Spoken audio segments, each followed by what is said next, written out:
YouTube family presentate a Bible sermon converted to audio because I'm a visual impairment. I can't read transcript. Everything to be Bible audio. Okay, this is about Jacob and Esau.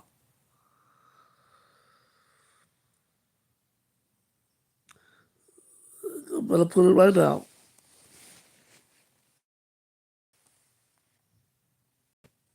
Welcome to the deep dive. Today we're jumping straight into, well, one of the most intense sibling stories ever told, Jacob and Esau. Absolutely.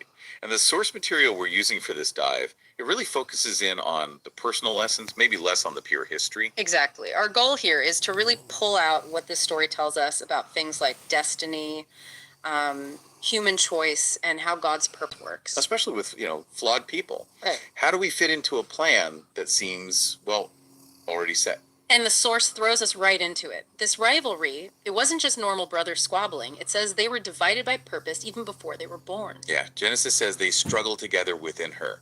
It sounds pretty intense from the very, very beginning, almost like a preview of what's coming. So that internal struggle leads Rebecca, their mother, to ask why, and she gets this pretty direct prophecy. Right. 2 nations are in your womb, and the older shall serve the younger. And that's huge. Huge. How? What's the key insight there? Well, it sets up right away that God's calling, his choice here. It wasn't about birth order or who looked stronger or even who acted better later on. Okay. It was based on divine will, on purpose, before anything else happened. So that creates this tension from the start. God chose Jacob, the younger one, the plain man. But then the question becomes, why did Esau, the older one, with the promise seemingly in hand, why did he just sort of throw it away? Which brings us to that famous scene, the bowl of stew. It's almost the perfect picture of choosing right now over the future. Yeah, Esau comes in, he's a hunter, he's out in the field, completely wiped out, starving. Totally exhausted. And Jacob's there cooking. And that immediate need, that hunger just blots out everything else. He says, please feed me, for I am weary. And Jacob sees his chance. He makes this unbelievable offer. Your birthright for my stew. It sounds almost ridiculous, doesn't it? Trading your entire inheritance for lunch. But we need to remember what that birthright meant. It wasn't just a title.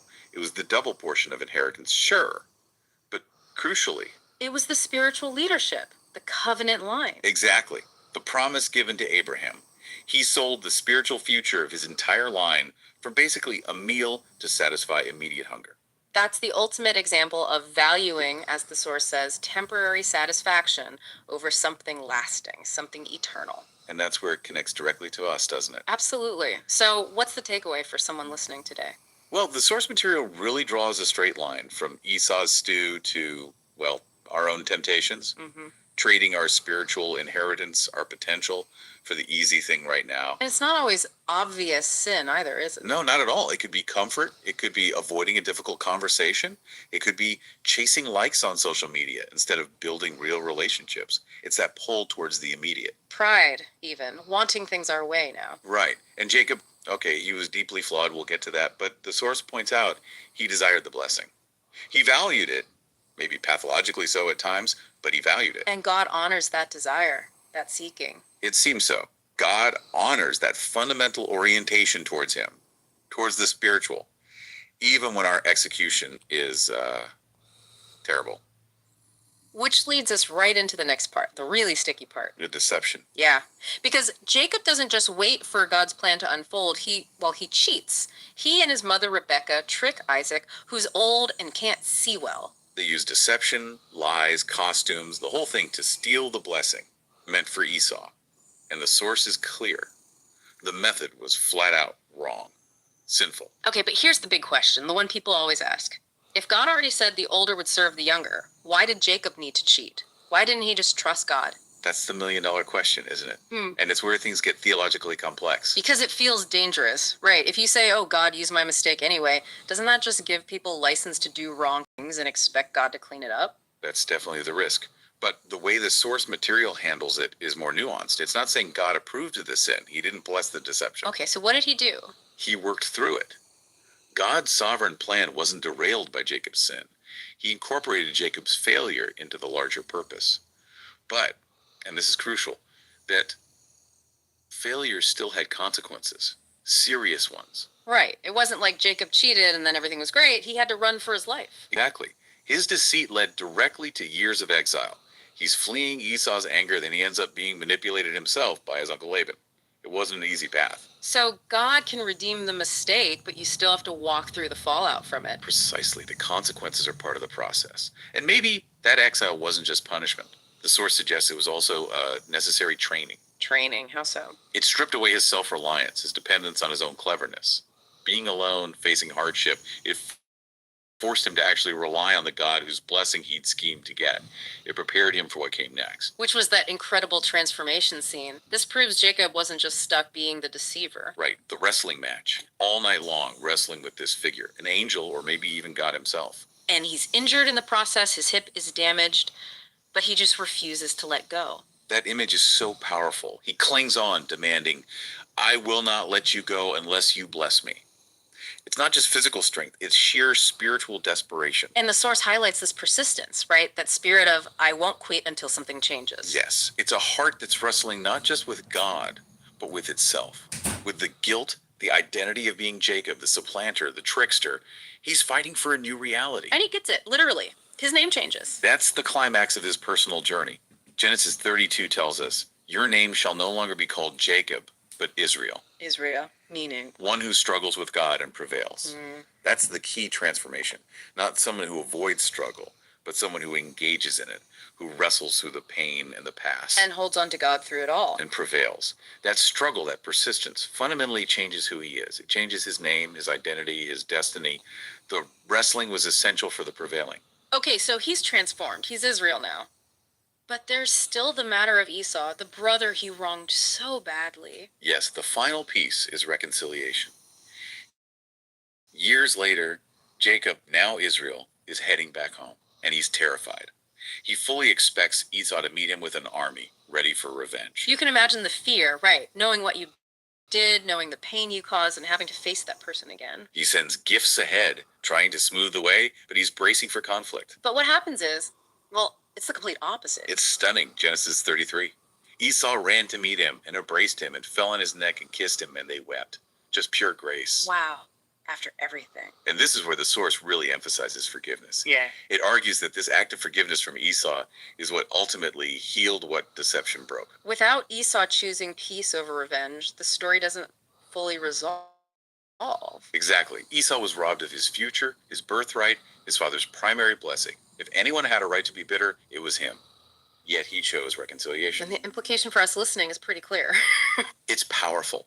If Esau could forgive that level of betrayal, then the call is for us to find ways to forgive those who've wronged us, even deeply. Because that forgiveness, the source says, is the key to real peace, to restoration. It completes Jacob's journey, too. It really does. It releases him from being just the fugitive, the one defined by his past mistake. Esau's grace allows the transformation to be fully realized. Okay, so let's try and pull this all together.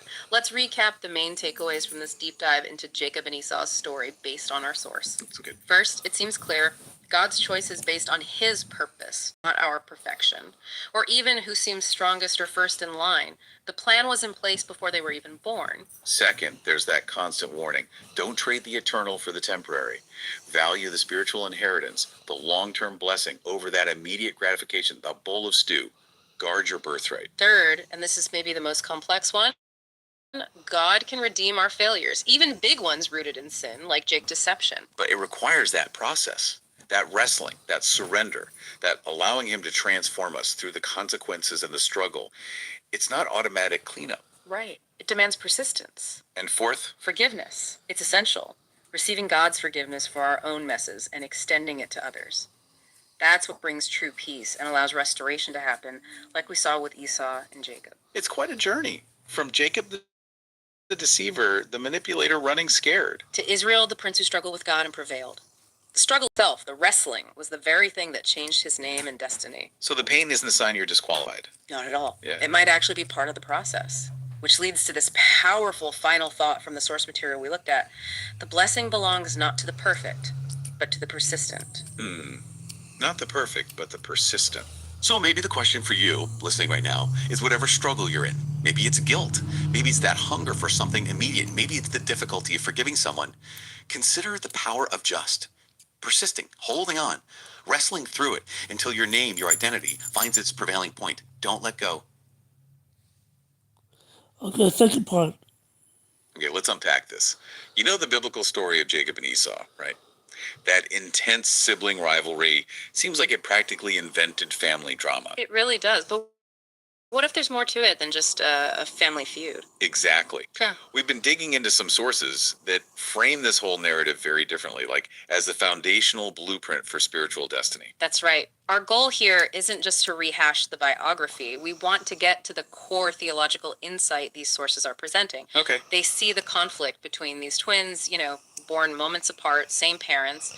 They see it as this prophetic message about a fundamental separation. A separation between what exact? Between what they call the carnal seed, that's the path of grabbing what you want now, and the spiritual seed, which is about holding on to a divine promise even when it's hard. Wow. Okay, so the big takeaway right up front from this material is pretty profound then. It is. It's saying that just because you're in Abraham's bloodline, that physical connection, it doesn't automatically mean you carry the promise. Precisely. The argument in these sources is that the promise only comes through the seed that shows up with obedience and faith. It's not automatic. It's really an assertion of God's divine choice. It suggests this separation of destinies, well, it was already established even before the brothers were born. Before they took their first breath. Yeah. It becomes a study in destiny versus just what things look like on the surface. Okay, let's ground this. Where does it start in the text? I guess. The pregnancy itself. Right back there. Rebecca feels this intense struggle inside her. The sources point out she knew it wasn't just normal baby movement. She felt like two distinct nations were fighting in there. Not just babies, but nations. Yes, and that word nations is critical according to these interpretations. It wasn't just physical jostling. It's presented as a spiritual premonition, a conflict between two whole ways of being, two destinies basically fighting for dominance from the very beginning. And that leads straight to that key declaration, Genesis 25.23. The Lord tells her, 2 nations are in thy womb. And the elder shall serve the younger. Boom. Right there, the whole natural order of things, primogeniture, the firstborn getting everything. It's just flipped, reversed by God. And the interpreters we looked at really highlight that. This declaration sets the whole stage. God is choosing against the visible, against tradition, maybe even against, nature as they saw it then. Pretty radical statement about how God chooses. Absolutely. Which brings us right to the birth scene itself. Esau comes out first. And the description is specific. Red and hairy. What do the sources make of that?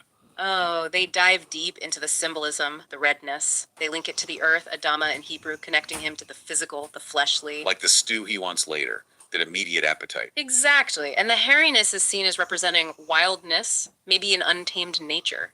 A man driven by impulse, deeply connected to the physical world. He's the first in the world's eyes. Obvious choice, you'd think. But then Jacob comes out, literally grabbing Esau's heel. Now, is that just a weird detail, or is there something more there? According to these sources, it's definitely not just a quirky detail. It's seen as a sign. A sign of what? That the prophecy, the elder shall serve the younger, was already kicking in. Jacob, whose name means supplanter or heel grabber, is literally holding on to the one who came first. Symbolizing how he'd eventually overtake him, get the birthright, the promise. That's the interpretation, yes. It's like a physical enactment of the divine plan already in motion. So putting it together, the main point here is God doesn't choose based on what we value, like strength or being first or how things look. Right. It's about something deeper. The spiritual alignment, the seed of promise that carries faith and destiny forward, even if it looks weak or secondary at first, like someone just holding on to a heel. It really shifts your focus, doesn't it? Away from outward status to what's inside. It does. It's a recurring theme, isn't it? God often seems to choose the underdog, the second in line, the unexpected one for the really crucial spiritual tasks. Okay, let's follow that thread. We get to Esau's story, the seed of the flesh. The sources paint him as this strong, worldly hunter type. Very much the outdoorsman, yeah. Capable, strong. Then they zoom in so fast on one single moment, that deal he makes, a bowl of stew. Why is that transaction seen as more defining than his whole life as a hunter? Because in that moment, The sources argue his core spiritual identity, or maybe the lack of it, is laid bare. How so? He comes in absolutely famished, sure, but he values that immediate physical satisfaction in the stew more than his birthright. And the text says he despised it. Despised, it's a strong word. It's the key word here. It wasn't just a bad trade made under pressure. It suggests contempt, a fundamental lack of value for the spiritual, the long-term promise connected to that birthright. So it wasn't just about being hungry, it was about seeing the birthright as cheap, disposable. Exactly. That birthright represented a relationship with God, the covenant, leadership, the lineage. Huge things. But to Esau, in that moment, that seemed abstract, maybe unimportant compared to the very real, very present bowl of red stew. And this is where the sources draw a line straight to today, isn't it? A kind of warning for us now. Yes, very much so. They ask you to consider, how often do people today trade something of lasting value? Maybe their integrity, their spiritual calling, their long-term well-being for some immediate gratification. Oof, that hits close to home in our culture. Doesn't it? That quick fix, the comfort zone, the easy route, avoiding the struggle. That's presented as the modern Esau seed operating, choosing the immediate over the enduring. Living by the flesh, as they put it, prioritizing comfort now over promise later. That's the essence of Esau's choice, according to this interpretation. Okay, but this leads us to a really tough verse. Romans 9.13. Jacob have I loved, but Esau have I hated. That sounds incredibly harsh. Like God personally despised him. How do the sources handle that? Yeah, that verse definitely stops you. The theological framework presented in our sources is crucial here. They strongly emphasize this isn't about God having human-like emotions of animosity towards Esau as a person. It's not personal dislike. It's interpreted as being about separation and divine purpose. To love Jacob meant choosing him, selecting him as the vessel to carry the promise forward. To hate Esau in this context meant separating him from that specific covenantal purpose. So it's a functional distinction. For the sake of the spiritual lineage, not necessarily a judgment on his eternal soul at that point.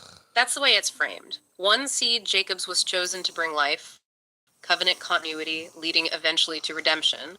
The other seed, Esau's, lived by appetite, by the flesh, and so was separated from that specific task, that covenant line needed for the promised restoration. It's about selection for a job, essentially. Okay, that requires some careful thinking. Now let's pivot to Jacob. The sources don't shy away from his flaws. He's called a struggler, a deceiver. He was manipulative. Definitely not presented as a perfect model citizen, no. So if God didn't choose him because he was morally superior, what was the crucial difference? Why him and not Esau? The difference, according to these interpretations, lies in their internal orientation, their desire. Jacob was flawed, yes, even deceitful. Very deceitful. But why was he deceitful? He was scheming and maneuvering to get the blessing. He desperately wanted that spiritual inheritance. Flawed methods, absolutely, but the desire was for the right thing. Whereas Esau proved he valued it less than lunch. Exactly. Jacob possessed, as the sources put it, a heart that desired God's blessing and inheritance. He valued it above all else, even if he went about getting it the wrong way initially. Esau just didn't seem to care that much. And that desire, that sheer wanting it, comes through so powerfully in the story of him wrestling, right? At PL. Oh, absolutely. Wrestling all night with this divine figure. And as morning comes, he's injured, exhausted, but he refuses to let go. His line, I will not let thee go except thou bless me. Yeah. That's dense. And the sources label that moment, that cry, as the defining quality of the Jacob seed. It's not about winning the fight through strength. It's about the refusal to give up on the promise, that persistence, that tenacious holding on. That's what God is looking for. It's the polar opposite of Esau, settling for immediate comfort. Jacob is willing to struggle, even get wounded. He walks with a limp after, as long as he gets the blessing. Yes. And that struggle leads to transformation. His name is changed. From Jacob, the supplanter, the deceiver, To Israel, which means he struggles with God, or prince with God. The name change, along with the limp, becomes this outward sign of an internal victory, a spiritual realignment. He becomes the acknowledged carrier of that seed, despite his messy past. So taking this from the ancient story to us, to you listening, the application becomes really internal, doesn't it? Very much so. The sources propose that the same battle happens inside all of us. We have both the Esau seed and the Jacob seed within. Competing for our attention, our energy. Exactly. Think of the Esau seed as that internal voice urging immediate gratification. Yeah. You know, live for now, satisfy the craving, take the easy way out, don't worry about the long term. Avoid the hard stuff. Right. Well, Yeah. the Jacob seed. Well, that voice demands something different. It requires persistence. It's the voice saying, hold on to God's promise, pursue the blessing, even when it's uncomfortable, even when it means wrestling through the darkness. And the choice between them isn't a one-time thing. It's presented as a daily commitment. Which seed are you actively choosing to, well, feed and water inside yourself? Because the consequences are spelled out pretty clearly. You mentioned the principle of sowing. Galatians 6:8 comes up in the sources. Yes, it's seen as directly applicable here. For he that soweth to his flesh shall of the flesh reap corruption, but he that soweth to the Spirit shall of the Spirit reap life everlasting. That's stark. It really puts the choice in perspective. It frames it as a fundamental law of the spiritual life. Your harvest depends entirely on the seed you cultivate. Feed the Esau within the immediate appetite, the flesh, and the result is spiritual decay, corruption. But if you feed the Jacob seed, that persistent desire for God's promise, the Spirit, the harvest, is lasting life. That's the direct connection made in the material. But it's crucial we circle back to grace here, isn't it?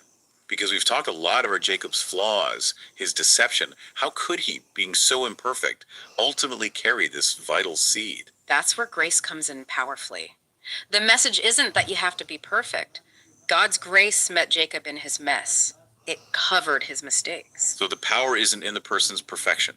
No, the sources strongly insist the power is in the promise itself and in the persistence of faith. It's not about being flawless. It's about persistence in faith and a hunger for God's presence, as one commentary put it. Jacob kept seeking the blessing, flaws and all. And his persistence didn't just benefit him, it had huge implications. Absolutely. That lineage he carried, that spiritual pathway kept alive through him, eventually led to the ultimate seed, Jesus Christ. Who redeemed humanity and, in a sense, restored the blessing that Esau treated so lightly. That's the overarching narrative presented. So the call to you, the listener, is to recognize which seed you're called to carry today. Not the Esau seed of impatience, bitterness, or just settling for worldly stuff. Right, but the Jacob seed. The seed of determined faith, of love, of obedience, modeled by that relentless pursuit of the blessing, even through struggle. So the conclusion from the sources really paints two distinct paths. The Esau way seems easy at first, but leads to regret. The Jacob way involves struggle, but leads to redemption. And Romans 9:8 is brought in again to summarize. That is, they which are the children of the flesh, these are not the children of God, but the children of the promise are counted for the seed. It's about which family you align with spiritually. The children of the promise. Choose to be counted among them. Choose the seed of promise, even if the wrestling sometimes leaves you feeling wounded or limping. So the final thought for you to wrestle with. Hold on to God, even when you're in that dark place, struggling, feeling like you're losing. Because, just like Jacob learned, from the seed of that very struggle often comes the most incredible fruit of lasting blessing. That's the last sermon. It's a good sermon, you guys. Every time I see your comment, I need to push a button here to zoom in, big letter, to see what you write. Thank you. I say hi to you guys. Jesus love you. He always bless you. Keep punching, keep moving forward. What Jesus said. Love you guys. Bless. Hit the like button. Subscribe to YouTube channel. God bless you.